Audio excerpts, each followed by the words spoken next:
Pokemon Champions drops in less than a week, and I already know which Pokemon is going to ruin everyone's day, and it's Sneasler. And if you don't have an answer for it, before you load into your first game, you are going to figure it. So today, let's fix that. And let me tell you, if you are new into competitive Pokemon, then you are gonna see some changes in which Pokemon are good and then fall because people found a counter for it. Let's first look at what a meta can be and gives you an insight for some examples of a possible meta. I cannot tell you exact what the meta is going to be or will be, hence why I am giving some examples that you can implement when team building in Pokemon Champions. With Pokemon Champions being Regulation M-A, which means megas will be legal, we will first have to know what is a meta. Now I'm gonna put another small disclaimer, but we cannot actually know what the meta is or it's gonna be until the game actually drops and the meta starts developing. But what I can do now is tell you how to counter a team for a specific meta. For example, I think Sneasler will be amazing in the meta and really annoying. It's a solid Pokemon. It has a good move pool, it hits hard and is fast and has some good abilities. And also has a good offensive typing with a broken signature move. We can just take Sneasler for now as an example.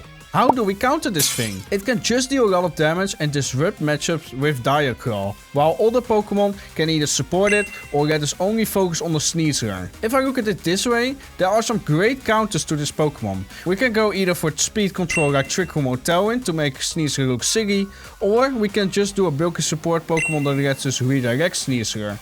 I also can add a Pokemon whose typing and ability is so good against it that it can counter it that way. Now that I have those three options filled out, I can look for a Pokemon that fit in this category. I already have some Pokemon to mind which we can use in this situation. Mega Metagross, Volcarona or Sinistcha and Farigiraf. I do not need all of these Pokemon on the same team, but when team building and wanting to counter a specific Pokemon, one of these Pokemon can help a lot, and let me explain why I chose these four. It can be more Pokemon, but I chose these four specifically. Let's begin with Mega Metagross. Why I choose this Pokemon is because it's typing. It's super good against Sneasler and it's physically super bulky and is immune to the Die Claws from Sneasler, meaning close combat is the only thing that's standing in its way.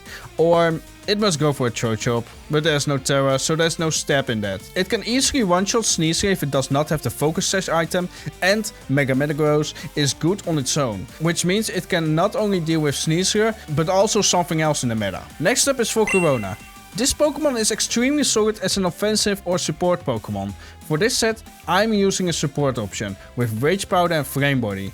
And if you make it extremely bulky with a Citrus Berry, it stays on the field for a while. With its Flame Body ability, it can burn Sneasler when it makes contact, and if you put everything in bulk, you can make it so the Dire Claws does not hit as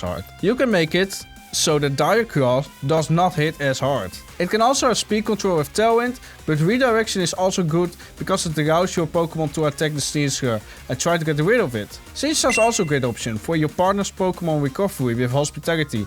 It also has Rage Powder, and because it is a Ghost type, it is also immune to close combat, Sneasler's strongest attack. It can also learn Trick Rooms for speed control to sweep opponents with Pokemon like Ursaluna. Moving on to the last Pokemon, I think Farigiraf is a really solid Pokemon with good bulk in its HP stat. But most importantly, it can be our main Trick Room setter and has a good ability in Armor Tail, which blocks priority attacks.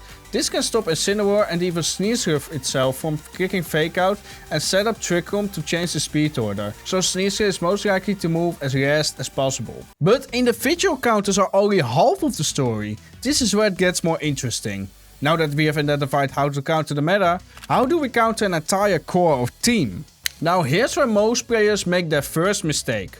Cores are Pokemon that work well together and have synergy with each other, like Peripera setting Rain for a Charizard. With VGC, we tend to pick up teams that have done well in official play Pokemon tournaments, like regionals or even the World Championships. But with Pokemon Champions, we're not having a single tournament yet, it is safe to say there's not a meta yet. But there will be some scary cores that are good. For example, Tailwind cores, Weather cores, Trick Room cores, Fire Water Grass cores, Fairy Dragon Steel cores, and even more cores. I want to take the Weather archetype for an example and get a good counter for it, so we can understand how to handle an archetype or a core. Now, what is a good Weather core? A Weather core is a Pokemon who can instantly set up weather for its partner Pokemon. We can have Sandstorm with Tyranitar and Excadrill, Rain with Peripera Charizard or Basque Region, Sun with Torkoal and Venusaur, and Snow with Alola Ninetales and Mega Frostgrass. Each of these cores are extremely strong, and we can either counter it by disabling the weather, by removing it with our own weather, or have another Pokemon set up the weather. Or disable the weather entirely with Pokemon's ability or items. If you have a Snow team with Vanillux, Abomasnow, Alola Ninetales or Mega Frostgrass, Sun and Sandstorm teams might be an issue. We can counter this by having Pokemon on the team who can counter Sand or Sun or have synergy with it, or knocking the opposing weather setter out to regain full weather control. With a Pokemon team being limited to 6 Pokemon, you can literally not counter for everything. But we can come close by it if we do not rely on our individual Pokemons all the time, but rather have a team plan that has synergy and counter the meta all the time. An example is a team with Mega Frostgrass and Alola Ninetales. We can counter Sand teams with using an Intimidate user like Arcanine or Incineroar, since most rock types are physical attackers, and have a Pokemon who can resist the rock attacks, like Kingambit or Earthworm, who also resist ground type attacks from Excadrill. With this, if we set up Aurora Field for example, we can set up with Kingambit, because it will be super bulky due to screens, and then sweep with Swords Dance. But I hope you get the idea how to get around one of these archetypes, with your own archetype. This is the same with Side Spam counter or Trick Room counters by adding the Dark type Pokemon or Slow Pokemon on your own team. I hope you get a bit of the idea. In conclusion, countering the meta is not an easy task. It is usually better to steal teams in the beginning, learn to play with the team, and then go into the team building phase and try to build with your favorite Pokemons and see how they can counter the meta. There are plenty of content creators like Scooteasy VGC and Mr. Steelix Your Girl out there who are more in depth on team building and cores and update the meta very frequently. If you enjoyed this video, make sure to subscribe for more videos. And what do you think is gonna be the meta in Pokemon Champions? Comment down below. I'm also planning to stream on Champions when it comes out, so stay tuned for that. And I will make more videos with off-meta Pokemon, so stay tuned also for that. Thank you so much for sticking to the end of this video, and I hope you have a great day. Bye bye. Happy team building.